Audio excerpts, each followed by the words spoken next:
లేక వినేటప్పుడు వారిలాగా మనం ఎందుకు ఉండలేకపోతున్నాం, లేక వారిలాగా మనం ఎందుకు జీవించలేకపోతున్నాం అన్న ఆలోచన మనందరికీ రావాలి. ఎందుకనంటే చరిత్ర యొక్క నిఘంటు ఎందుకయ్యా రాయించి దేవుడు పెట్టాడు అన్న విషయాన్ని మనం ఆలోచన చేయగలిగినట్టుగైతే ఆ విషయాలన్నీ మన జీవితానికి అన్వయించుకోవడానికి మాత్రమే ఆయన చెప్తున్న విషయాలు. చరిత్రలో ఏం జరిగినా, బైబిల్ యొక్క చరిత్రలో ఏం జరిగినా ఎందుకయ్యా, దేనికయ్యా అని అంటే ఆ చరిత్ర ద్వారా ఏదో ఒక పాఠాన్ని నువ్వు నేర్చుకోవాలి, నీ జీవిత పాఠాన్ని నువ్వు మార్చుకోవాలి అన్న విషయాన్ని జ్ఞాపకం చేసుకోవాలి. ఎందుకు అనంటే మన బ్రతుకు ఎలాంటిదో ఆయనకి తెలుసు, మనం ఎలా బ్రతుకుతామో ఆయనకి తెలుసు. కనుక మనం ఎలా బ్రతకాలి, ఏ దృక్కోణంలో బ్రతకాలి, ఎలాంటి విశ్వాసం కలిగి బ్రతకాలి అన్న విషయాన్ని మనం తప్పకుండా నేర్చుకోవాలి అన్నదే ఆయన యొక్క ఆకాంక్ష.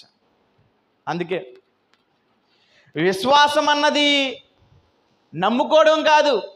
విశ్వాసం అన్నది ఏంటమ్మా? నమ్ముకోవడం కాదు. విశ్వాసం అంటే నమ్మడం కాదమ్మా. విశ్వాసం అంటే నువ్వు నిరీక్షణ కలిగి ఉండాలి. అందుకే చాలా వచనాలు మనకి ఏకీభిస్తూ మాట్లాడుతున్న మాట, విశ్వాసం అంటే నమ్ముకోవడం కాదు. విశ్వాసం అంటే ఏంటి? విశ్వాసానికి నిర్వచనం ఏంటి అని అంటే నిరీక్షణ. ఏంటది? నిరీక్షణ. అందుకే హెబ్రీయులు రాసిన పత్రికలో విశ్వాసం ద్వారా అనేకమైన సంగతులు దేవుడు బైబిల్లో రాయించి పెట్టాడు అని అంటే దాంట్లో అనేకమైన విషయాలు మనకు వెల్లడి పరుస్తున్నాడు. అందుకే చరిత్రలో జరుగుతున్న అనేకమైన విషయాలు మనం ఈరోజు నేర్చుకోవాలి. నేర్చుకోవడమే కాదు, మన జీవితాల్లో అన్వయించుకోవాలి. ఏదో నువ్వు నేర్చుకుంటావని ఆయన రాయించి పెట్టలేదు. ఏదో ఆయన నువ్వు బ్రతుకుతావు, ఆ బ్రతుకు ప్రకారంగా ఉంటావు అని రాయించి పెట్టాడు తప్ప నువ్వు నేర్చుకొని వదిలేస్తావని అక్కడ రాయించి పెట్టలేదు. అందుకే మనం బైబిల్లోకి వెళ్ళి మనం చూడగలిగినట్టుగైతే విశ్వాసం అంటే ఏంటయ్యా? విశ్వాసం అంటే ఏంటి? నమ్మడమా విశ్వాసం అంటే? నేను యేసుక్రీస్తు వారిని నమ్ముకున్నానండి, ఇదేనా నమ్మకం అంటే? ఇదేనా విశ్వాసం అంటే? ఇదేనా? నేను యేసుక్రీస్తు వారిని నమ్ముకున్నాను, నేను పలానా ఆయన్ని నమ్ముకున్నాను, నేను పలానా దేవుడిని నమ్ముకున్నాను. నీ విశ్వాసంతో నువ్వు మాట్లాడుతున్నావు, కానీ విశ్వాసానికి నిర్వచనం ఏంటన్నది బైబిల్ క్లుప్తంగా తెలియజేస్తున్న మాట చూడండి ఒకసారి. హెబ్రీయులకు రాసిన పత్రిక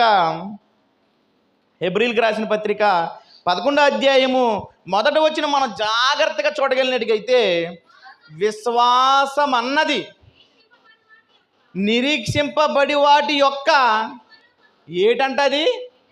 నిజ స్వరూపము. అంటే నమ్మడం కాదా? విశ్వాసం అంటే నమ్మడం కాదా? కాదు. విశ్వాసం అంటే నమ్మడం కాదమ్మా. విశ్వాసం అంటే ఏంటి తెలుసా? నిరీక్షణ అంటే ఏంటి తెలుసా? నిజము. అంటే క్రియ చేయాలి. ఏం చేయాలి? క్రియ చేయాలి. ఆ క్రియ చేసిన వాడే నమ్మకము అనే పదానికి, విశ్వాసం అనే పదానికి అర్హుడు. ఈరోజు మనం అందరూ కూడా దేవుణ్ణి నమ్ముకున్నవారమే, కానీ ఆ నమ్మకం వెనక ఉన్న విశ్వాసం ఎలా ఉండాలో అన్న విషయం మనకు తెలియదు. నిజంగా చెప్తానండి. ఈరోజు బైబిల్లో ఉన్న చరిత్ర ప్రకారంగా కొన్ని విషయాలు మీకు చెప్తాను. ఆ చరిత్రలో వారి నమ్మకం, వారి విశ్వాసం ఎలా ఉందో తెలుసా? చాలా అద్భుతమైన రీతిలో ఉంది. అలాంటి నమ్మకం, అలాంటి విశ్వాసం మన జీవితాల్లో ఎప్పుడైనా ఒక్కరోజైనా చేసామా లేదో చూడాలి ఒకసారి. ఒక్కరోజైనా, అమ్మా సైలెంట్గా ఉండండి, ఒక్కరోజైనా మన జీవితాలు అలాంటి విశ్వాసం కలిగి జీవించిన రోజు ఏదైనా మన చరిత్రలో ఉందా? మన బ్రతుకు కాలంలో ఉందా అని ఎప్పుడైనా ఆలోచన చేసావా? లేదు. నమ్ముకున్నామండి, ఆదివారం వస్తామండి, నమ్ముకున్నామండి, శనివారం వస్తామండి, నమ్ముకున్నామండి, శుక్రవారం వస్తామండి, నమ్ముకున్నామండి, ఏదైనా మీటింగ్ వెళ్తామండి, నమ్ముకున్నామండి, ఏదైనా మీటింగ్స్ పెట్టుకుంటామండి. అదే బ్రతుకు తప్ప ఏ రోజు నమ్మకానికి, విశ్వాసానికి ఉన్న నిరీక్షణ అన్నది ఏంటో అన్నది మర్చిపోయాం. మనమందరం కూడా. అందుకే నిరీక్షణకి, విశ్వాసానికి నిర్వచనమైన ఒక అద్భుతమైన చరిత్ర దేవుడు బైబిల్లో రాయించి పెట్టాడు. కానీ మీకు ఈ హెబ్రీలకు రాసిన పత్రికలో ఎక్కడ వారు మీకు కనిపించరు. విశ్వాసం అనగానే మీరు ఏ వచనం, ఏ అధ్యాయం తీస్తారో తెలుసా? 11వ అధ్యాయము, హెబ్రీలకు రాసిన పత్రిక 11వ అధ్యాయం తీసి ఆ జాబితాల్లో ఉన్న వారందరినీ తీసుకొని వస్తాం. కానీ ఆ జాబితాల్లో ఉన్నవారు మాత్రమే విశ్వాసం కలిగిన వారైతే మరి చరిత్రలో చాలామంది ఉన్నారు. చరిత్రలో చాలామంది ఉన్నారు చరిత్రలో. అందుకేనండి విశ్వాసం అన్నది ఎలాంటిదో ఈరోజు కళ్ళకు కట్టినట్టుగా దేవుడు ఈరోజు నీకు చెప్తాడు. చూడండి, అలాంటి విశ్వాసం నీ బ్రతుకులో ఉండాలి. అలాంటి విశ్వాసం నీ బ్రతుకులో ఉండాలి. అలాంటి విశ్వాసం నీ జీవితంలో ఉండాలి. కానీ ఎలాంటి విశ్వాసం ఉండకూడదు? నమ్ముకున్నాను కదా అని అనుకోకూడదు. ఆ నమ్మకాన్ని వెనకాల ఉన్న నిరీక్షణ కావాలి నీకు. నిరీక్షణ ఎలాంటి నమ్మకం అంటే వారిది ఎలాంటి ఉన్నతమైన నమ్మకం అంటే చూడండి, చరిత్రలో జరుగుతున్న ఒక సందర్భం గురించి చెప్తాను చూడండి. క్రీస్తు పూర్వం 600 సంవత్సరాల్లో జరుగుతున్న యథార్థ గాథ అది. యథార్థ గాథ. నేనేదో కబుర్లు చెప్పడానికి రాలేదు, దాంట్లో లేనిది చెప్పడానికి రాలేదు, ఉన్నది వాస్తవం ఉన్నది చెప్పడానికి వచ్చాను. ఎందుకంటే బైబిల్లో రాయించి పెట్టింది ఏది అబద్ధమో కాదు. చరిత్రలో జరిగినది ఇప్పటికీ ఆ చరిత్ర అక్కడ అలాగే ఉంది. అందుకే చూస్తున్నారు, ఒకసారి చూడండి. దానియేలు గ్రంథము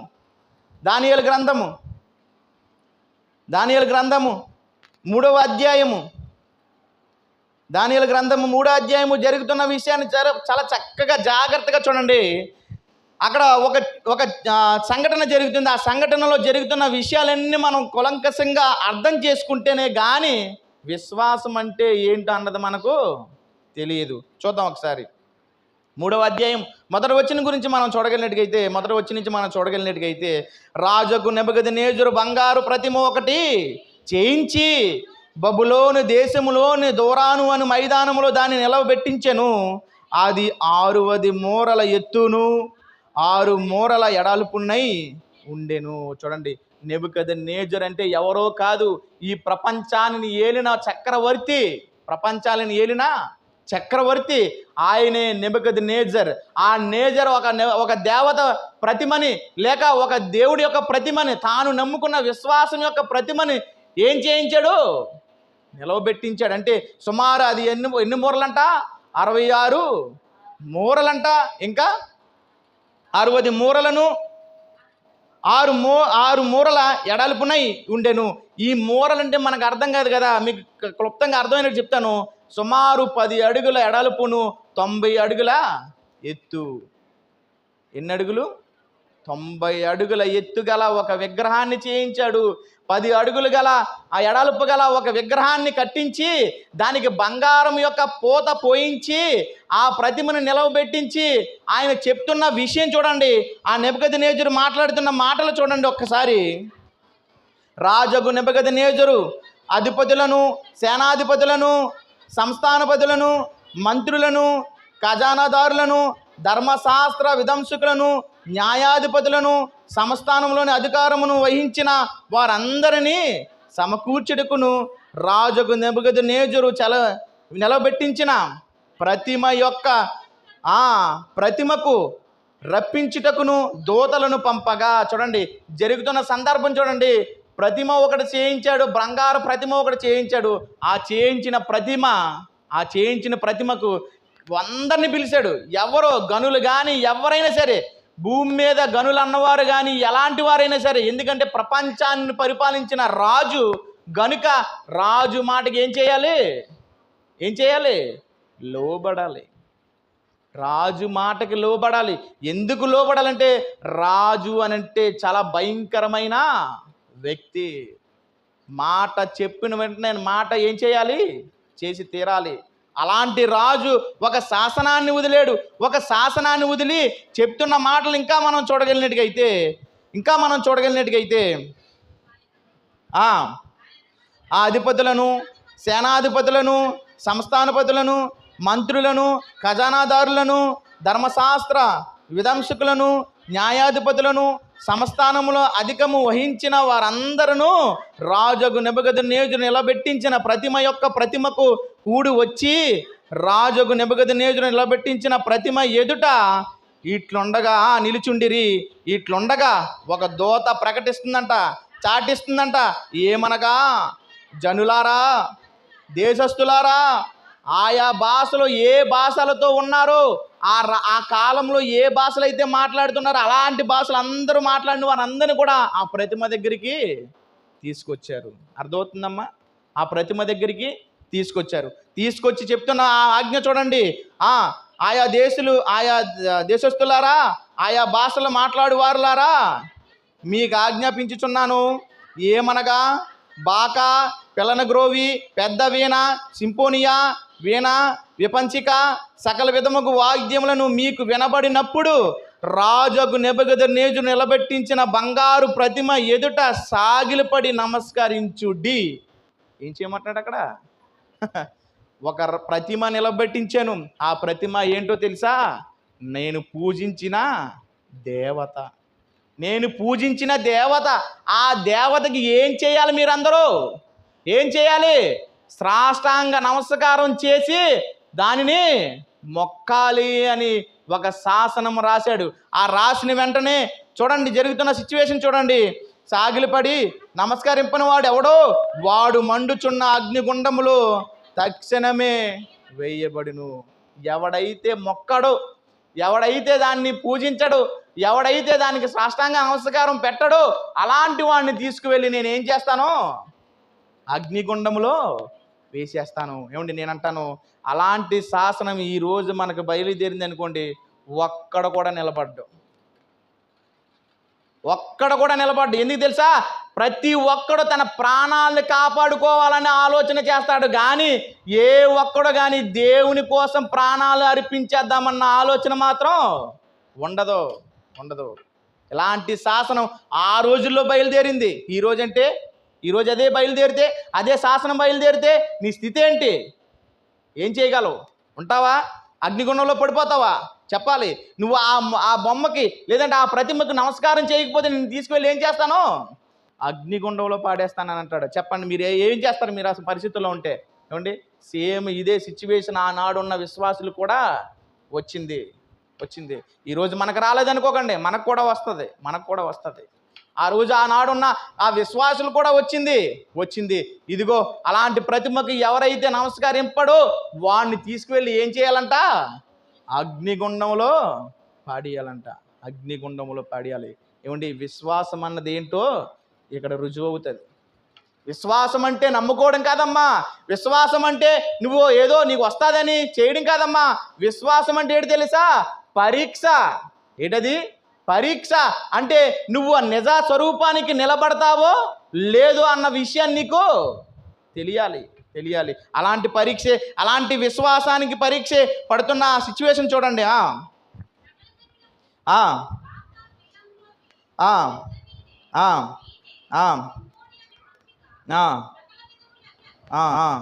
చూడండి 8వ వచనం నుంచి.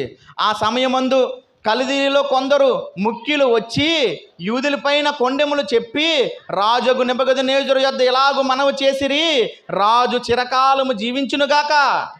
రాజా, తాము ఒక కట్టడి నియమించిరు కదా, ఒక శాసనాన్ని నియమించారు కదా. ఏదనగా, బాకాను, పిల్లనగ్రోవి, పెద్ద వీణను, సింపోనియను ఇవన్నీ వాయించిన తర్వాత వారందరూ దేనికి నమస్కారం చేయమని చెప్పారు? ఇదిగో ప్రతి వాడు సాగిలపడి ఆ బంగారు ప్రతిమకు నమస్కారం చేయమని మీరు ఆజ్ఞ ఇచ్చారు కదా. అయితే ఆ ఆజ్ఞని ఒక ముగ్గురు భంగపరిచారు. ఏం చేశారు? మీ ఆజ్ఞని ఏం చేశారు? లక్ష్య పెట్టలేదు. చూద్దాం, ఇంకా కిందకి చూద్దాం ఒకసారి.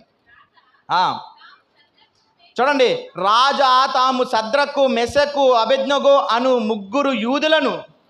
ఎవరంట? యూదులు. మర్చిపోకండి సుమా, యూదులు అని అంటే ఎవరు తెలుసా? నిజ దేవుణ్ణి నమ్ముకున్న విశ్వాసులు. ఎవరు వారు? నిజ దేవుణ్ణి నమ్ముకున్న విశ్వాసులు. చెప్తున్న సిచ్యువేషన్ చూడండి. రాజా తాము సద్రకు, మెషకు, అబేద్నెగో అను వారు ముగ్గురు యూదులను బబులోను దేశము నుండి రాచకార్యమును జరిగించుటకును విచారించుటకు నియమించితిరి.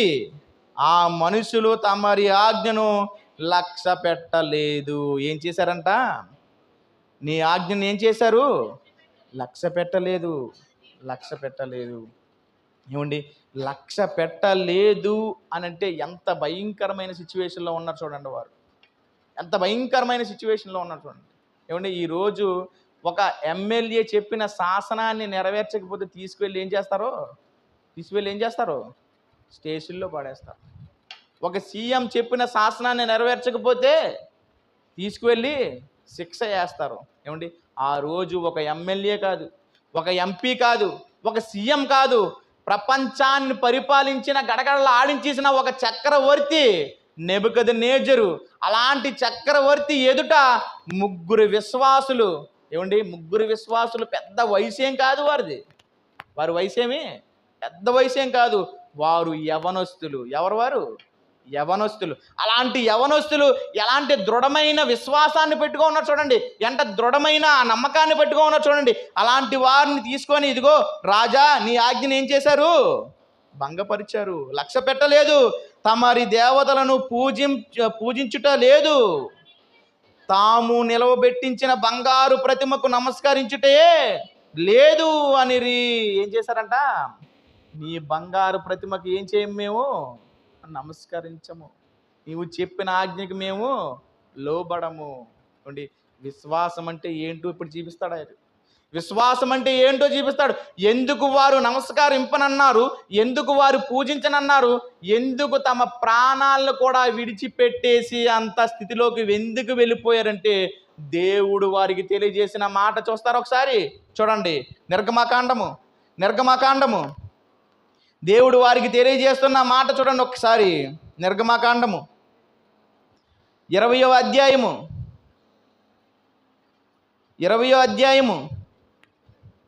3వ వచనం 4వ వచనం మనం చూడగలిగినట్టుగైతే చక్కని విషయాన్ని మనకు అక్కడ తెలియజేస్తున్న మాట చూడండి. వారు నమ్ముకున్న దేవుడు చెప్పిన మాట ఏంటో తెలుసా? నేను తప్ప వేరొక దేవుడు నీకు. అదండి విశ్వాసం అంటే. విశ్వాసం అంటే ఏదో అనుకోకండి. విశ్వాసం అంటే ఏంటో తెలుసా? నిరీక్షణ. అందుకే చెప్తున్నా చూడండి అక్కడ, నేను తప్ప వేరొక దేవుడు నీకు ఉండకూడదు. పైన ఆకాశం అందే గాని, భూమి కింద భూమి అందే గాని, భూమి కింద నీళ్ళు అందే గాని ఉండు దేని రూపమునైనను విగ్రహమునైనను నీవు చేసుకొనకూడదు. వాటికి సాగిలిపడి ఏం చేయకూడదు. ఏమండి, నెబుకద్నెజరు ఏం చేయమన్నాడు చెప్పాలి? సాగిలిపడి నేను పూజిస్తున్న నా దేవతకి నమస్కారం చేయి, లేకపోతే నేనేం చేస్తానో చంపేస్తానని అన్నాడండి. చంపేస్తాడు. రాజు ఆజ్ఞ పాటించాలా, ప్రాణాలు దక్కించుకోవాలా? దేవుని ఆజ్ఞ పాటించాలా, ప్రాణాలని వదిలేసుకోవాలా? చూడండి ఎంత ఉన్నతమైన విషయాన్ని. రాజాజ్ఞ పాటిస్తే ప్రాణాలు దక్కించుకుంటాడు, కానీ దేవుని ఆజ్ఞ పాటించకపోతే ఏం చేస్తాడు చెప్పండి. ఏమండి, అందుకే అంటాడు, ఏమంటాడు తెలుసా? నన్ను నమ్మునికి వాడు తనను తాను ఏం చేసుకోవాలంట? అపేక్షించుకోవాలంట. తనను తాను ఏం చేసుకోవాలంట? చంపేసుకోవాలంట. దేవుని దగ్గరికి వచ్చినప్పుడు విశ్వాసి అయిన నువ్వు చెప్తున్న దేవుడి మాట ఏంటి తెలుసా? నువ్వు విశ్వాసి అనడానికి, నీలో నిరీక్షణ ఉంది అనడానికి నీవు నిర్వచనం ఏంటి తెలుసా? నీవు ఏం చేసుకోవాలి? వదిలేసుకోవాలి. నా ప్రాణము నాది కాదని అనుకొని రావాలి. ఎందుకు అంటున్నాడు చెప్తాను చూడండి. అక్కడ చూడండి ఒకసారి. ఇదిగో, నేను వాటికి సాగిలు పడకూడదు, వాటిని ఏం చేయకూడదు? పూజించకూడదు. దేవుడి ఆజ్ఞ నెరవేర్చాలా, రాజు ఆజ్ఞ నెరవేర్చాలా? ఆలోచన చేయండి ప్రేమైన దేవుని వాళ్ళారా, ఆలోచన చేయండి. ఎందుకు తెలుసా? ప్రాణాల దగ్గరికి వచ్చేసరికి దేవుణ్ణి కూడా విడిచిపెట్టేసి అంత దౌర్భాగ్యపు స్థితిలో మానవ జాతి ఉంటుంది.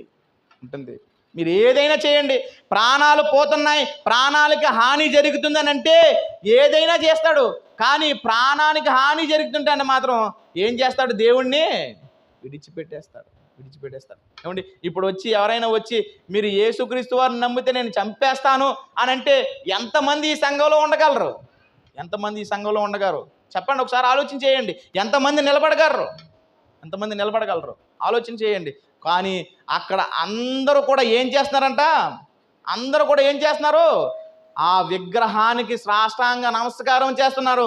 కానీ ఏ దేవుడైతే ఉన్నాడో, బైబిల్కి నిజమైన దేవుడు ఏ దేవుడైతే ఉన్నాడో అలాంటి దేవుడు చెప్పిన మాటకి లోబడి వారు ఆ విగ్రహానికి పూజ చెయ్యట్లేదు.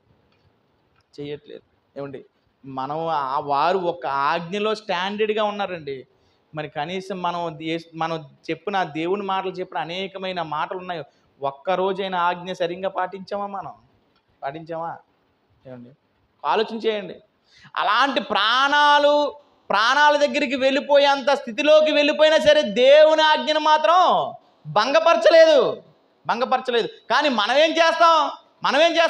చిన్నదానికి కూడా ఏం చేస్తాం? దేవుని ఆజ్ఞని ఏం చేస్తాం చెప్పాలి? వదిలేస్తాం. నువ్వు అబద్ధం ఆడకూడదు.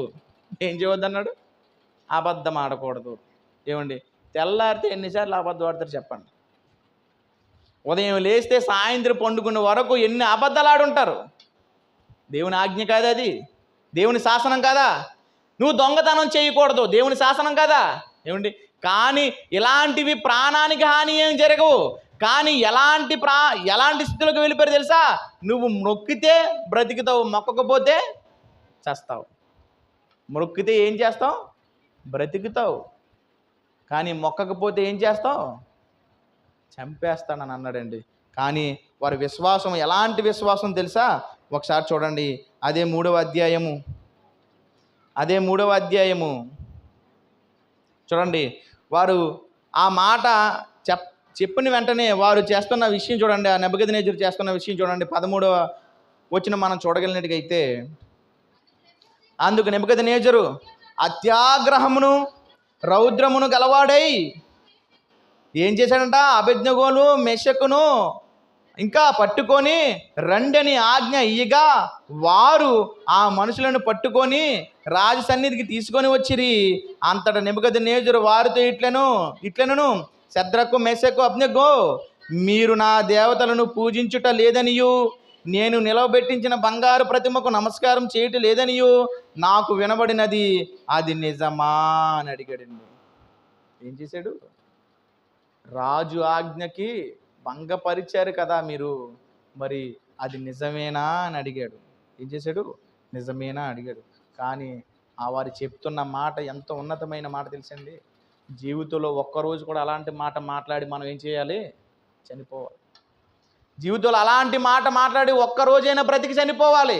అలాంటి ఉన్నతమైన మాట మాట్లాడిన యవనస్తులు విశ్వాస వీరుల జాబితాలో వారు లేకపోవచ్చు, కానీ చరిత్రలో బైబిల్ యొక్క నిఘంటులో ఉన్నారు. ఎలా ఉన్నారంటే వారు విశ్వాస వీరులుగానే ఉన్నారు.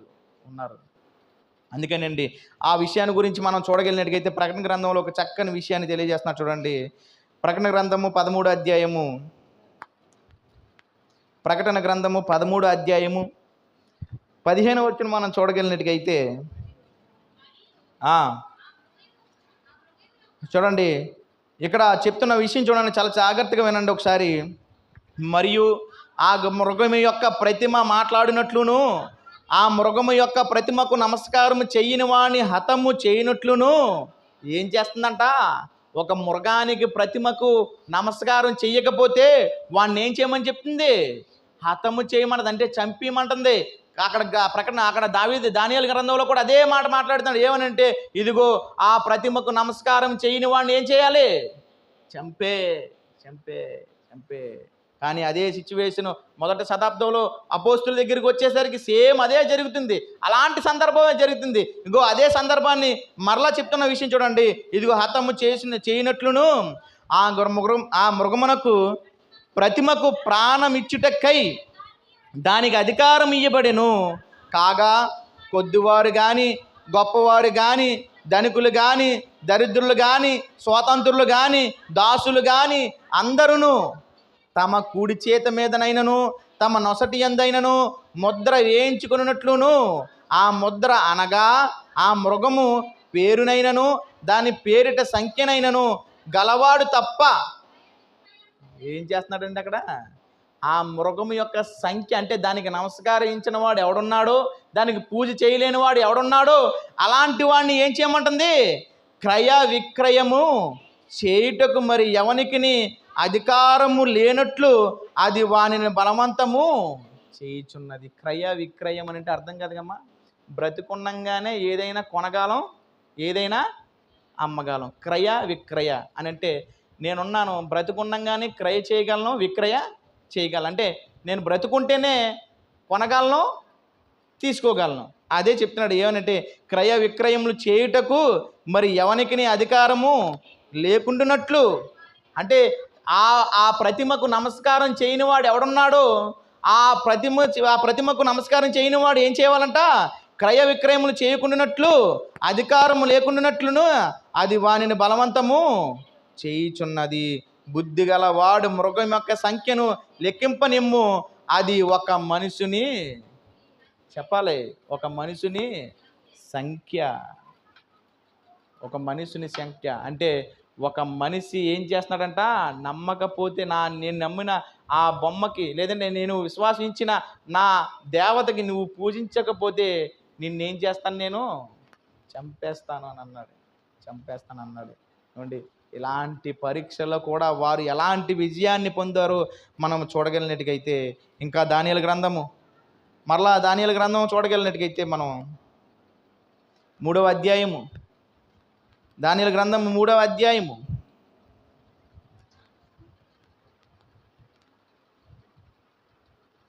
16వ వచనం మనం చూడగలిగినట్టుగైతే,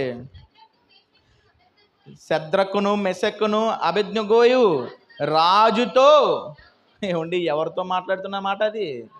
ఎవరితో మాట్లాడింది? రాజు, ప్రపంచాన్ని జయించిన రాజుతో మాట్లాడుతున్న మాట ఏంటి తెలుసా? ఇదిగో రాజుతో ఇలాగూ చెప్పిరి, నెబుకద్నెజరు ఇందుని గూర్చి మాకు ప్రత్యుత్తరం ఇయ్యవలనన్న చింత మాకు లేదు.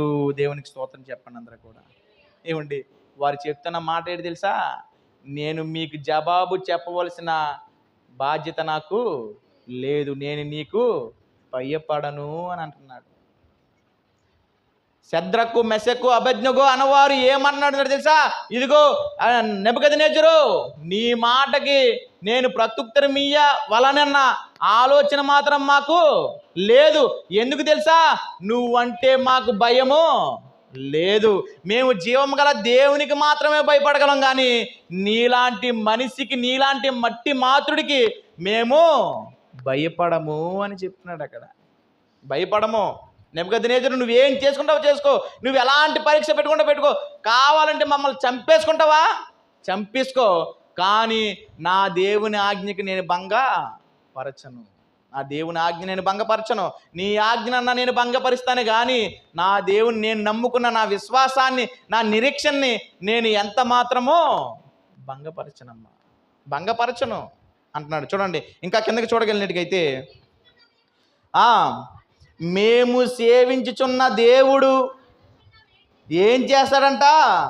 మండుచున్న వేడిమి గల ఈ అగ్నిగుండములో నుండి మమ్మలను తప్పించి రక్షించుటకు సామర్థ్యుడు, మరియు నీ వశమున పడకుండా ఆయన మమ్మల్ని ఏం చేస్తాడు? రక్షిస్తాడు. రక్షిస్తాడు. ఎంత ఉన్నతమైన మాటని చూడాలి ఒకసారి.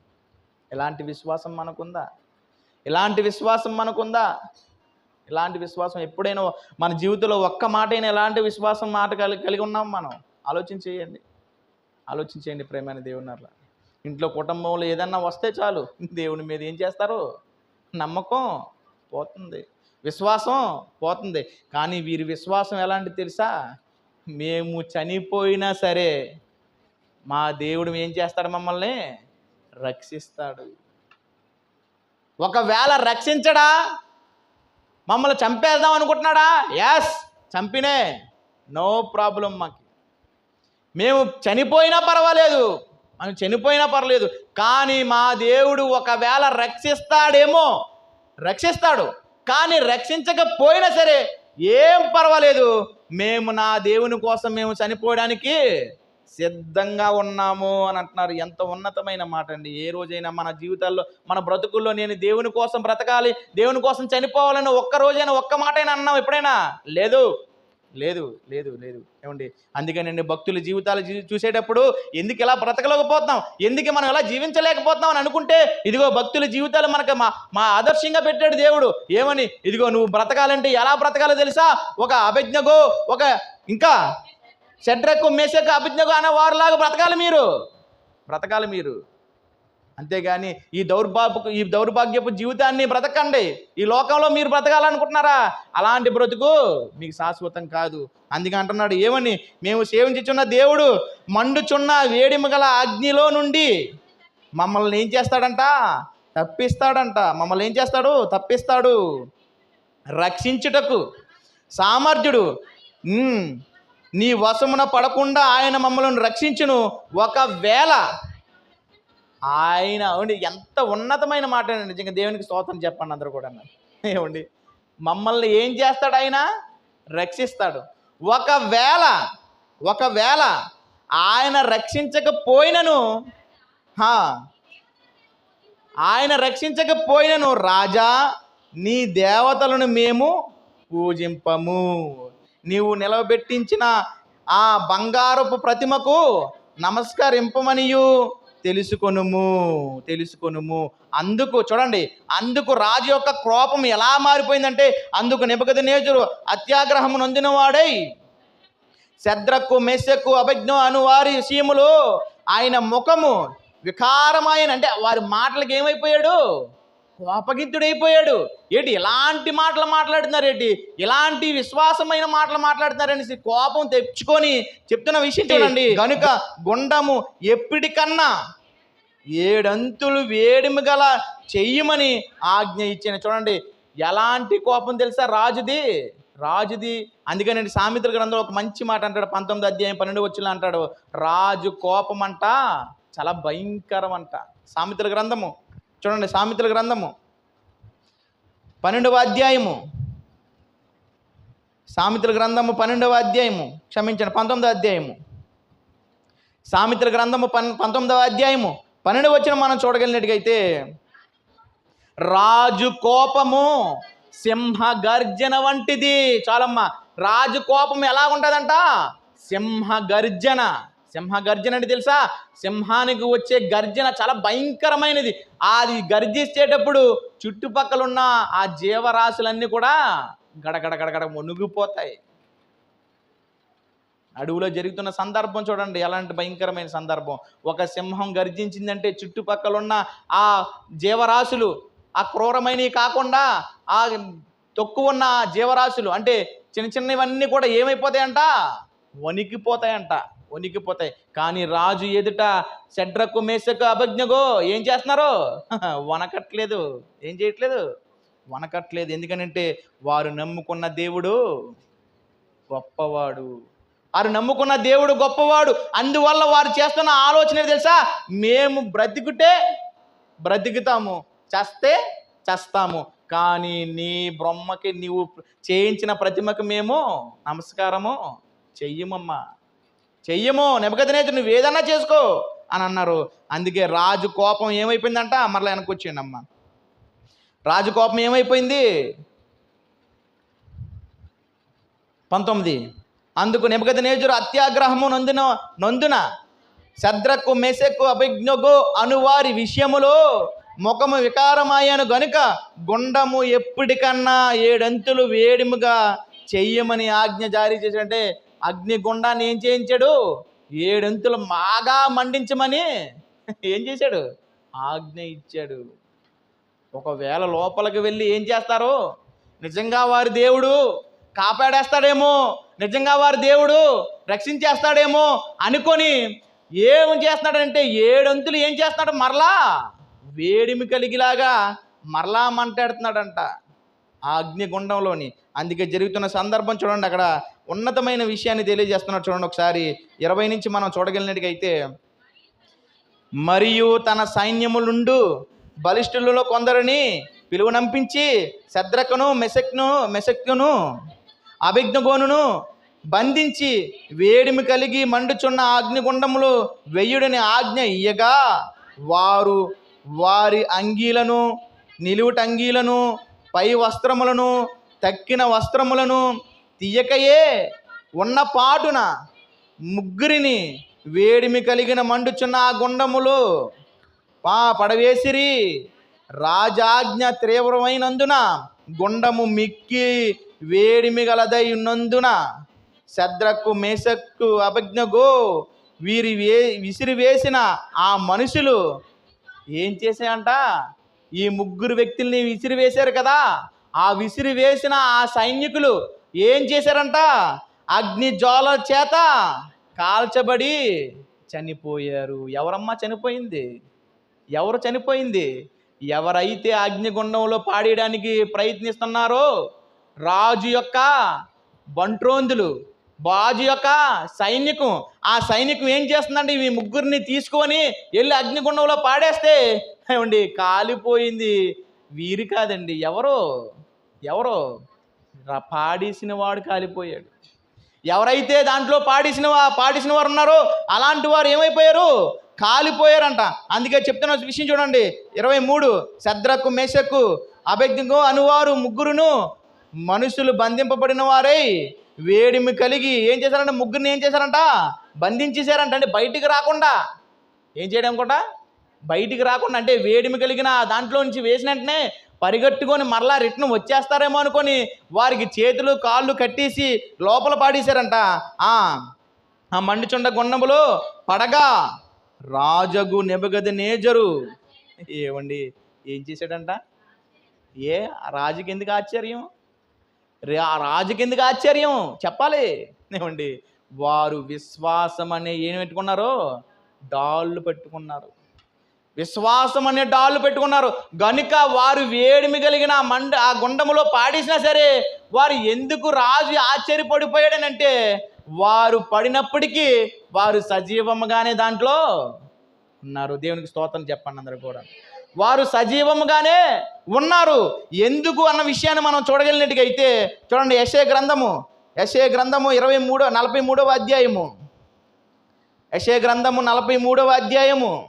ఏమండి దేవుడు ఊరికనే విడిచిపెట్టడండి మనుషుల్ని. దేవుడు ఊరికనే విడిచిపెట్టడు. ఎలాంటి దేవుడు తెలుసా మనం నమ్ముకున్న దేవుడు? గొప్ప దేవుడు. చూడండి ఆ వచనం చూసినట్టునే మనం ఆశ్చర్యపడిపోతాం. చూడండి ఒకసారి. అయితే 43 మొదటి వచనం నుంచి 3 వచనాన్ని మనం చూడగలిగినట్టుగా అయితే యాకోబు నిన్ను సృష్టించిన వాడుగు యెహోవా ఇశ్రాయేలు నిన్ను నిర్మించిన వాడు ఇలాగూ సెలవిచ్చుచున్నాడు, నేను నిన్ను విమోచించి ఉన్నాను, భయపడకము. ఏమండి భయపడొద్దంటున్నాడు. ఎవరిని? ఇశ్రాయేలు దేవుడిని ఎవరైతే నమ్ముకున్నారో, ఆ బైబిల్ దేవుడిని ఎవరైతే నమ్ముకున్నారో అలాంటి వారిని ఏమంటాడు తెలుసా? మీరు భయపడకండి. పేరు పెట్టి నిన్ను పిలిచి ఉన్నాను, నీవు నా సొత్తు. ఏంటండి ఎవరంట? మనమంట ఆయన సొత్తు అంట. చూడండి, నీవు జలములలో పడి దాటుచున్నప్పుడు నేను నీకు తోడయ్యుందును, నదులలో పడి వెళ్ళేటప్పుడు అవి నీ మీద పర్లి పారవు, నీవు అగ్ని మధ్యను నడిచినప్పుడు కాలిపోవు, జ్వాలలు నిన్ను కాల్చవు. దేవునికి స్తోత్రం చెప్పండి అందరూ కూడా. ఏమండి ఏం చేయమంట? ఎవరు నమ్ముకున్న వారికి ఏం చేయవు?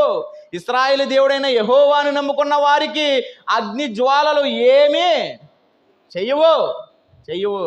అగ్ని జ్వాలలు ఏమీ చేయవు, అగ్నిగుండం ఏమీ చెయ్యదు. అలాంటి విశ్వాసం ఉండాలి. ఒకవేళ ఏదైనా చేసిందా? చేయనే, నేను చనిపోవడానికి సిద్ధంగా ఉన్నాను అనాలి. చూడండి, అదే విషయాన్ని మనం ఇంకా ఎఫెసీయులకు రాసిన పత్రికలో చూడగలిగినట్టుగా అయితే చూడండి, ఎంత చక్కని విషయాన్ని అండి. దేవుడు ఏదైనా మాట అన్నాడంటే మాట ప్రకారంగా ఉంటాడండి ఆయన. చూడండి, ఆ వచనం చూసినట్టునే మనం ఆశ్చర్యపోతామండి. ఒకసారి చూడండి, ఎఫెసీయులకు రాసిన పత్రిక 6వ అధ్యాయము 16వ వచనం మనం చూడగలిగినట్టుగా అయితే ఏమండి, ఇవన్నీ గాక విశ్వాసము డాళ్ళు పట్టుకొని ఏం పట్టుకోమంటున్నాడు? విశ్వాసం అనే డాళ్ళు పట్టుకోండి. ఏమండి నేను అంటాను, దానియేలు ఆ గ్రంథంలో జరుగుతున్న శద్రకు మెషకు అబేద్నెగో అనువారు ఏం పట్టుకున్నారు? విశ్వాసం అనే డాళ్ళు పట్టుకున్నారు. జరుగుతున్న విషయాన్ని చూడండి. దానితో మీరు ఏం చేయొచ్చు? ఏం చేయొచ్చు? దానితో మీరు దుష్టుని అగ్ని బాణములన్నిటినీ ఆర్పుటకు, దేవునికి స్తోత్రం చెప్పండి అందరూ కూడా. ఏమండి, విశ్వాసం అనే డాళ్ళు పట్టుకుంటేనంట, అలాంటి డాళ్ళు పట్టుకున్న వాడికి అగ్ని జ్వాలలు ఎలా ఉంటాయనంట, ఆరిపేస్తాడంట. అగ్ని జ్వాలలు పెద్ద లెక్క ఏమి కాదు. ఎలాంటి పరిస్థితుల్లో ఉన్నా సరే, ఎలాంటి సముద్రం మీద ఉన్నా సరే, దేవుని మీద నమ్మకం పెట్టుకో, నువ్వు బ్రతుకు. నువ్వు ఎలాంటి సముద్రంలో ఉన్నా సరే నిన్ను మాత్రం నేను రక్షిస్తాను అని అంటాడు. ఏమండి, ముగ్గురు కూడా ఏం చేస్తున్నారు తెలుసా? అగ్నిగుండంలో పాడేస్తావా? పాడే. మేము మాత్రం ఆ దేవుని తప్ప ఇంకే దేవుడిని మేము పూజించము. అలాంటి నమ్మకం ఏముండాలి? మనకు ఉండాలి ప్రియమైన దేవుని వారలారా. నువ్వు ఎలాంటి భయంకరమైన సముద్రంలోకి వెళ్ళినా సరే నీ విశ్వాసం ఏముండాలి తెలుసా? నా దేవుడు నన్ను రక్షిస్తాడు అన్న నమ్మకం ఉండాలి. ఇక్కడ చాలామంది వేటలకి వెళ్తుంటారు. ఏమండి, వేటలకి వెళ్తుంటారు. ఏదో సందర్భం జరుగుతుంది. అప్పుడు ఎవరి మీద అనుకుంటారు? దేవుని మీద అనుకుంటారు. దేవుడు ఊరికినే విడిచి పెట్టడు. ఏమండి, అందరూ చనిపోయారండి, నేను మాత్రమే చెప్పాలి. అందరూ చనిపోయారండి, నేను మాత్రమే బ్రతుకున్నానండి అని అంటావా? నీకేముంది? నీ దేవుని మీద విశ్వాసం ఉంది. అందుకే చెప్తున్న విషయం చూడండి. ఇంకా మరలా దానియేలు గ్రంథంలో మనకు రావాల్సినట్టుగైతే మరలా 3వ అధ్యాయము చూడండి, ఎంత చక్కని విషయాన్ని మనకి ఇక్కడ తెలియజేస్తున్న మాట చూడండి. మనం దానియేలు గ్రంథము 3వ అధ్యాయము 26వ వచనం మనం చూడగలిగినట్టుగైతే చూడండి, రాజు నోట వస్తున్న మాట చూడండి, ఎంత ఉన్నతమైన మాటలు వస్తున్నాయి చూడండి. ఒక రాజు చేస్తున్న పనికి భయపడితే ఆ రాజు నోట ఎలాంటి మాట రాదు. కానీ రాజు మాటనే ఏం చేశారు? ఢీకొన్నారు. అంటే నేను నమ్మిన దేవుడు గొప్పవాడు, నువ్వెవరు చెప్పాలి. నెబుకద్నెజరు ఎవరు? మనిషి. ఏమండి, అందుకే 6 మూరల ఎడల్పును 60 మూరల ఎత్తును గల ఒక విగ్రహాన్ని ఎందుకు 6 6 6 అని ప్రస్తావన చేస్తున్నాడంటే, 6 అంటే ఏదో అనుకోకండి నానా, ఏటది? మనిషి. ఒక మనిషి ఇంకొక మనిషిని ఏమీ చెయ్యలేడు. ఒక మనిషికి మీరు ఎప్పుడు కూడా భయపడకండి. రాజు అయినా మనిషే, మంత్రి అయినా మనిషే, సీఎం అయినా మనిషే. మీరు భయపడవలసింది ఎవరికి తెలుసా? జీవము గల దేవునికి మాత్రమే భయపడండి. అందుకే అంటున్నాడు ఏమని, ఇదిగో నేను నీకు భయపడను అని. వెంటనే ఏమండి, నెబుకద్నెజరు ఎలాంటి మాటలు మాట్లాడాడు తెలుసా? ఏమండి, ఎంత ఉన్నతమైన మాటలు మాట్లాడాడండి. ఏమండి, విశ్వాసాన్ని బట్టి ఎవరు మారిపోయారు చెప్పాలి. అక్కడ జరుగుతున్న సందర్భం చూడండి. 3 విశ్వాసాన్ని బట్టి రాజు ఏమైపోయాడు? మారిపోయాడు. చూడండి, ఒకసారి జరుగుతున్న విషయం చూడండి. అంతటా నెబుకద్నెజరు ఈ వేడిమి కలిగిన మండుచున్న ఆ గుండము 26 ఆ గుండము మిక్కిలి దగ్గరకు వచ్చి, శద్రకు, మెషకు, అబేద్నెగో అనువారులారా. ఏమండి, ఎవరి దేవుడంట? మహోన్నతుడగు దేవుని సేవకులారా. ఏమండి, వేసేటప్పుడు ఏమన్నాడండి? వీరందరినీ ఏం చేయు? తీసుకువెళ్ళి అగ్నిగుండంలో పాడే. కానీ అగ్నిగుండంలో చూసిన వెంటనే చెప్తున్న మాట తెలుసా? చూడండి, ఆ మహోన్నతుడకు దేవుని సేవకులారా, బయటికి వచ్చి నా యొద్దకు రండి. పిలవగా శద్రకు, మెషకు, అబేద్నెగో బయటికి వచ్చిరి. ఏం చేశారంట? బయటికి వచ్చిరి. ఏమండి, బయటికి రాకముందు జరుగుతున్న విషయం తెలుసా? 25 చూడండి. ఎందుకు రాజు ఆశ్చర్యపడిపోయాడు అన్న విషయాన్ని ఇక్కడ చూడగలిగినట్టుగైతే, అందుకు రాజు, నేను 4 మనుషులను బంధకములు లేక అగ్నిలో సంచరిస్తున్నారంట. ఏం చేస్తున్నారంట? ఏమండి, అబేద్నెగోలను అన్నవారిని ఏం చేశారు? కాళ్ళకి చేతులకి ఏం చేశారు? కట్టేసి పాడేశారు. కానీ ఈ నెబుకద్నెజరుకి ఎలా కనిపిస్తున్నారు? సంకెళ్ళు లేక ఏం చేస్తున్నారంట? తిరుగుతున్నారంట. ఇందుకే పాడేసింది ఎంతమందిని చెప్పాలి? ఎంతమందిని పాడేశాడు? 3. కానీ నెబుకద్నెజరుకి కనిపిస్తున్న వారు ఎంతమంది అంట? 9. చెప్తున్న విషయం చూడండి. అందుకు రాజు, నేను 9 మనుషులను బంధకములు లేక అగ్నిలో సంచరించుట చూచుచున్నాను, వారికి హాని ఏమీ కలగలేదు. ఏమండి, వారికి హాని ఏమీ కలగలేదు. దేవునికి స్తోత్రం చెప్పండి అందరూ కూడా. ఏమండి, ఎంత గొప్ప దేవుడండి మన దేవుడు. ఇలాంటి దేవుణ్ణి నమ్ముకొని, ఇలాంటి గొప్ప దేవుణ్ణి నమ్ముకొని ఎందుకండి మన విశ్వాసం ఎంత దౌర్భాగ్యపు స్థితిలోకి వెళ్ళిపోతుంది. చూడండి, వారి విశ్వాసం ఎలాంటి తెలుసా, వారి నమ్మకం ఎలాంటి తెలుసా, మమ్మల్ని రక్షిస్తాడన్న నమ్మకం, మమ్మల్ని రక్షిస్తాడన్న నమ్మకం. అందుకే చెప్తున్న మాట చూడండి, వారికి హాని ఏమీ జరగలేదు. నాలుగో వాని రూపము దేవదూత రూపమును బోలినదై వారికి ప్రత్యుత్తరమిచ్చెను. అంతటా నెబుకద్నెజరు వేడిమి కలిగిన మండుచున్న ఆ గుండమును ఆ వాకిలి దగ్గరికి వచ్చి, శద్రకు మెషకు అబేద్నెగో అనువారులారా, మహోన్నతుడకు దేవుని సేవకులారా, బయటికి వచ్చి నా యొద్దకు రండని పిలవగా శద్రకు మెషకు అబేద్నెగో ఆ అగ్నిలో నుండి బయటికి వచ్చింది. దేవునికి స్తోత్రం చెప్పండి అందరూ కూడా. ఎక్కడి నుంచి వచ్చారండి? ఎక్కడి నుంచి వచ్చిన వారు ఎలా ఉండాలి? అగ్నిలో నుంచి వస్తే చెప్పాలి ఎలా ఉండాలి. కనీసం తల వెంటికైనా ఆ వేడికి ఏం చేయాలి? ఏమండి, కాలిపోవాలండి. కనీసం వారు వేసుకున్న దుస్తులు కూడా ఏమవ్వాలి? కాలిపోయి ఉండాలి. కానీ కనీసం వారి దుస్తులు కాదు, వారు తల వెంట్రుకలు ఒక్క వెంట్రుక కూడా ఏమవ్వలేదంట, కాలిపోలేదంట. అలాంటి విశ్వాసం. ఎందుకంటే ప్రతిదానికి ఎందుకు నొక్కి చెప్తుంటాడనంటే, వారి తల వెంట్రుకల్లో ఒక్కటైనను ఏం చేయలేదు, కాలిపోలేదంటే వారి విశ్వాసం ఎంత గొప్పదో చూడండి ఒకసారి. వారి విశ్వాసం ఎంత గొప్పదో చూడండి. ఇంకా కిందకి చూడగలిగినట్టుగైతే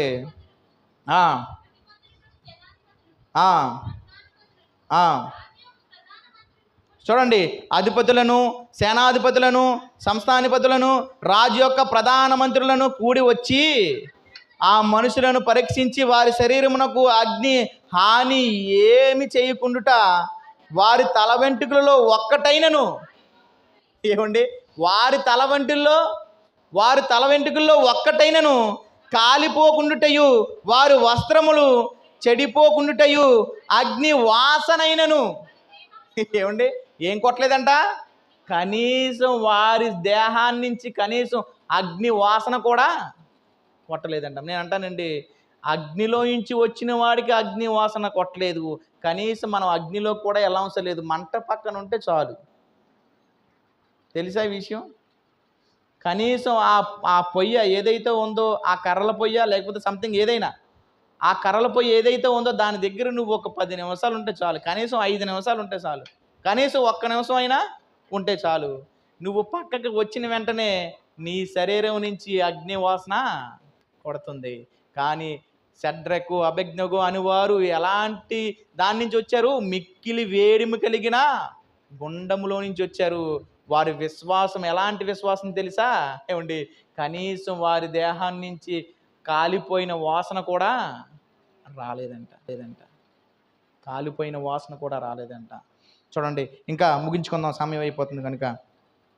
చూడండి ఒకసారి ఇంకా 28. నెబుకద్నెజరు శద్రకు మెషకు అబేద్నెగో అను వారి దేవుడు. ఏమండి, ఎవరంట? దేవునికి స్తోత్రం చెప్పండి అందరూ కూడా. ఎవరి దేవుడు? ఏ దేవుడినైతే పూజించమని ఈ నెబుకద్నెజరు నిలవబెట్టించాడో ఆ ప్రతిమ పక్కనే ఉంది. కానీ నెబుకద్నెజరు మాట్లాడుతున్న మాట తెలుసా? ఇదిగో నెబుకద్నెజరు మాట్లాడుతున్న మాట, శద్రకు మెషకు అబేద్నెగో అనువారి దేవుడు పూజార్హుడు అంటే అర్థం తెలుసా? నిజమైన దేవుడు, నిజమైనది. ఎవరి నోట వచ్చిందండి చెప్పాలి? ప్రపంచాన్ని గడగడగలాడిచ్చేసిన నెబుకద్నెజరు. ఎవరి వల్ల వచ్చింది ఆ మాట? ఎవరి వల్ల వచ్చింది? ఏమండి, అదే సమయంలో వారు ఆ ముగ్గురు కూడా తమ విశ్వాసాన్ని కోల్పోయి అదే ప్రతిమకు నమస్కారం చేస్తే ఏమండి, ఈ నెబుకద్నెజరు నోట మాట ఇలాగా ఉండదు. అందుకే మనం ఎలా ఉండాలి తెలుసా? మన విశ్వాసం ద్వారా అనేకుల్ని ఆకర్షించుకునేలాగా ఉండాలి. మన విశ్వాసం అలా ఉండాలి. కానీ మన దౌర్భాగ్య స్థితి ఏంటంటే, మన విశ్వాసం అన్నదే మనకు తెలియదు. ఇదిగో దేవుడు చెప్తున్న మాట, విశ్వాసం ఎలా ఉండాలంట? ఇదిగో ఈ ముగ్గురు యవనస్తుల్లాగా ఉండాలి. అందుకంటున్నాడు, వీరి దేవుడు పూజార్హుడు, ఆయన తన దూతలను నంపి తన ఆశ్రయించిన దాన్ని నమ్ముకున్న దాసులను రక్షించెను. వారు తమ దేవునికి గాక ఏ దేవునికి ఏమండి ఏం చేయరంట? వారు నమ్ముకున్న నిజమైన దేవుడు, బైబుల్ దేవుడు కాకుండా ఈ భూమి మీద ఏ రూపాన్నైనా సరే, ఏ ఒక్క ప్రతిమను కానీ వారు ఏం చేయరు? పూజించరు, పూజించరు, పూజించరు. అందుకే చెప్తున్న మాట చూడండి, వారు తమ దేవునికి గాక మరి ఏ దేవునికి నమస్కరింపరనియు, ఏ దేవుని సేవింపరయు ఉందుమని తమ దేహములను ఏం చేశారంట? అప్పగించి రాజు యొక్క ఆజ్ఞని ఏం చేశారు? ఏమండి భంగపరిచారు. రాజు ఆజ్ఞనే ధిక్కరించిన విశ్వాస వీరులు వారే శద్రకు, మేషకు, అబేద్నెగో అనేవారు. విశ్వాస వీరులు ఎలాగయ్యారు తెలుసా? ఇదిగో వారు ఎలాంటి విశ్వాసం కలిగి ఉన్నారంటే, రాజు యొక్క ఆజ్ఞని ఏం చేశారు? భంగపరిచారు. రాజు యొక్క ఆజ్ఞని ధిక్కరించి వారి విశ్వాసాన్ని బట్టి రాజు నోటే ఆ దేవుడు నిజమైన దేవుడు, మీరు నమ్ముకున్న దేవుడే అని చెప్పేలాగా చేశారండి. ఏమండి ఎంత ఉన్నతమైన విశ్వాసం అండి. ఇలాంటి విశ్వాసం ఎప్పుడైనా ఉందా మన జీవితాల్లో? ఉందా? ఇలాంటి విశ్వాసం, ఇలాంటి జీవితం ఎప్పుడైనా మన బ్రతుకుల్లో ఉందా? లేదే. ఇంకా మన బ్రతుకులు బట్టి దేవుని దూషించేవారు తప్ప మన బ్రతుకులు బట్టి ఏ ఒక్కరు మన నమ్ముకున్న దేవుణ్ణి నమ్ముకునే దాఖలాలు లేవు. మన బ్రతుకుని బట్టి ఇలాంటి వారేంటి అనేసి ఇంకా మన కోసం చెప్పుకొని దేవుణ్ణి దూషించేవారే కాబడుతున్నారు కానీ సమాజంలోని, క్రైస్తవ సమాజంలోని. కానీ ఏ రోజైనా ఇలాంటి వారిని బట్టి దేవుణ్ణి నమ్ముకున్న వారు లేరు. కానీ నెబుకద్నెజరు చెప్తున్న మాట తెలుసా? ఇదిగో వారి విశ్వాసము ఉన్నతమైన విశ్వాసము గనుక వారి దేవుడు పూజార్హుడు, వారి దేవుడు నిజమైన దేవుడు. అలాంటి విశ్వాసం ఉండాలి. చూడండి, వారి విశ్వాసాన్ని బట్టి ఎలాంటి ఉన్నతమైన స్థితిలోకి వెళ్ళిపోయారు. చూడండి ఒకసారి చూడండి, అక్కడ రాజు ఒక శాసనాన్ని రాస్తున్నాడండి. ఇక్కడ చాలామందికి చూడండి, దేవుడు ఇస్తున్న వార్నింగ్ కాదు, అక్కడ ఒక ప్రపంచాన్ని పరిపాలిస్తున్న రాజు ఇస్తున్న వార్నింగ్. ఎంత ఉన్నతమైన వార్నింగ్ అంటే చూడండి, అక్కడ 29, కాగా నేనొక శాసనము నియమించి ఉన్నాను, ఏదనగా ఈ విధముగా రక్షించుటకు సామర్థ్యుడకు దేవుడు గాక మరి ఏ దేవుడును లేడు. కాగా ఏ జనములలో కానీ, రాష్ట్రములలో కానీ, ఏ భాషలు మాట్లాడు వారిలో కానీ శద్రకు, చూడండి చాలా జాగ్రత్తగా కేర్ఫుల్గా వినండి, శద్రకు, మేషకు, అబేద్నెగో అనువారి దేవుని ఎవడు దూషించునో ఏం చేయబడతాడంటండి? ఎవడైతే ఈ బైబిల్ దేవుణ్ణి దూషిస్తాడో వాడు తుత్తినీయులుగా చేయబడును, వాని ఇల్లు ఎప్పుడును పెంట కుప్పగా ఉండునెను. ఎలాంటి వారికి చెప్తున్న మాట తెలుసా? సోషల్ మీడియాలో బైబిల్ మీద బురద జల్లుకొని మాట్లాడుతున్న మాటలు ఉన్నాయి చూసారా? అలాంటి వారికి నెబుకద్నెజరే చెప్తున్న వార్నింగ్, ఒక వండర్ఫుల్ వార్నింగ్. ఎలాంటి వార్నింగ్ తెలుసా? ఇదిగో సోషల్ మీడియాలో ఏ బైబిల్ మీద అయితే మీరు తప్పుడు ప్రచారాలు చేస్తున్నారో, ఇదిగో అలాంటి రాధా మనోహర్ అనే దాసుడికి, ఒక హైందువుడికి, అలాగ మాట్లాడేవారు అందరికీ కూడా, మనలో అందరికీ కూడా ఇలాగ ఎవడైతే దేవుణ్ణి దూషిస్తాడో, నిజమైన దేవుణ్ణి, బైబిల్ దేవుణ్ణి ఎవడైతే దూషిస్తాడో అలాంటి వారికి రాజే ఒక శాసనాన్ని రాశాడు. ఏమని మరలా చదవండి ఒకసారమ్మా, మరలా చదవండి. శద్రకు, మెషకు, అబేద్నెగో అని వారి దేవుడు ఎవడు దూషించునో, వారి దేవుణ్ణి ఎవడైతే దూషిస్తాడో, ఎవడైతే కాని మాటలు పలుకుతాడో, లేని మాటలు పలుకుతాడో అలాంటి వాడు తుత్తినీయులుగా చేయబడతాడు. తుత్తినీయులుగా అంటే అర్థం తెలియదు కదా, చితక బాధేస్తానని అంటున్నాడు అక్కడ. తుత్తినీయులుగా అంటే ఏంటి? మొత్తం ఏం చేస్తాడో పిండి చేసేస్తాడు. పిండి మొత్తం దంచబెడేస్తారు. చూసారా? ఏదైనా వడ్లు దంచుతారు తెలుసా? వడ్లు దంచితే తెలుసమ్మా? ఆ వడ్లు దంచేటప్పుడు ఏముంటుంది లోపల? పొట్టు ఉంటుంది. ఆ పొట్టులాగా అయిపోతాడంటే ఆడు బ్రతుకు. అందుకనండి దేవుని మీద ఎలాంటి దూషణ ఎప్పుడు కూడా చేయకూడదు, అది మనమైనా బయటవాడైనా సరే. ఎందుకనంటే చూడండి, వారు విల్లు ఎప్పుడును పెంట గొప్పగా ఉండిన నేను. చూడండి ఎంత ఉన్నతమైన విషయాలు తెలియజేస్తున్నాడు. ఏమండి, మన దేవుడు గొప్ప దేవుడు అండి. మన దేవుడు గొప్ప దేవుడు. అలాంటి దేవుడిని మీరు అందరూ కూడా నమ్ముకున్నారు కనుక ఆ నమ్మకానికి కలిగిన విశ్వాసం అనే డాల్ని మాత్రం ఎప్పుడు కూడా విడిచిపెట్టకండి. అలాంటి దేవుడిని నమ్ముకున్న వారు ఎంత ఉన్నతమైన స్థితిలో తమ జీవితాల్ని వెలబుచ్చుకున్నారో బైబిల్లో అనేకమైన మాటలు ఉన్నాయి. ఇదిగో ఈరోజు దేవుడు వారు ముగ్గురు ద్వారా, యవనస్తుల ముగ్గురు ద్వారా మనకు ఒక గుణపాఠాన్ని నేర్పాడు. ఏమనంటే వారు నమ్ముకున్న విశ్వాసము గొప్పదే. అలాంటి విశ్వాసం కలిగి మనం కూడా జీవించాలన్నదే దేవుని యొక్క కోరిక. ఆలోచన చేయండి.